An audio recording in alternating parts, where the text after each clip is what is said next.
डेरे colony वाले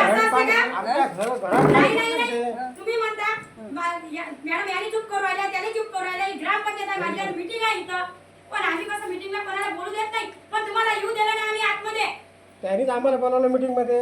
बोलावलं ते गोष्ट झाली तुमची खरं पण आम्ही कसं वेळ लागतो कोणी गोष्टीला आम्ही नाही म्हटलं का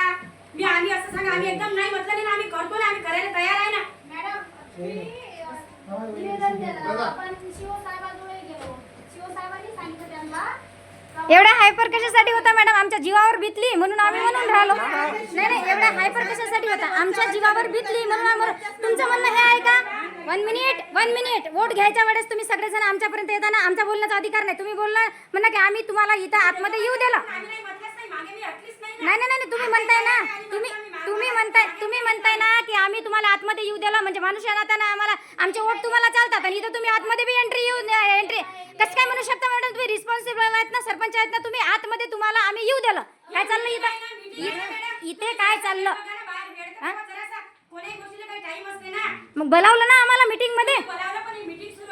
तुम्ही असं कसं काय म्हणू शकता पण असं कसं म्हणू शकता तुम्ही की आम्ही तुम्हाला आतमध्ये येऊ दिलं म्हणजे तुमचं म्हणणं हे आहे का की एखादा जीव गेल्यानंतर आम्ही कसं काय एवढा कसं काय हायपर होता मॅडम तुम्ही सरपंच आहेत ना एवढा कसं काय हायपर नाही एवढा कसं काय हायपर होता तुम्ही होऊ शकत नाही ना हायपर तुम्ही लोकप्रतिनिधी आहेत ना तुम्ही लोकप्रतिनिधी आहेत ना तुम्ही हायपर नाही होऊ शकत ना घटनेचे येथून एक कलम आम्हाला बी माहित आहे तुम्ही हायपर नाही होऊ शकत हायपर जर आम्ही झालो ना तर मग बघा काय होईल तुम्ही हायपर होऊ शकत नाही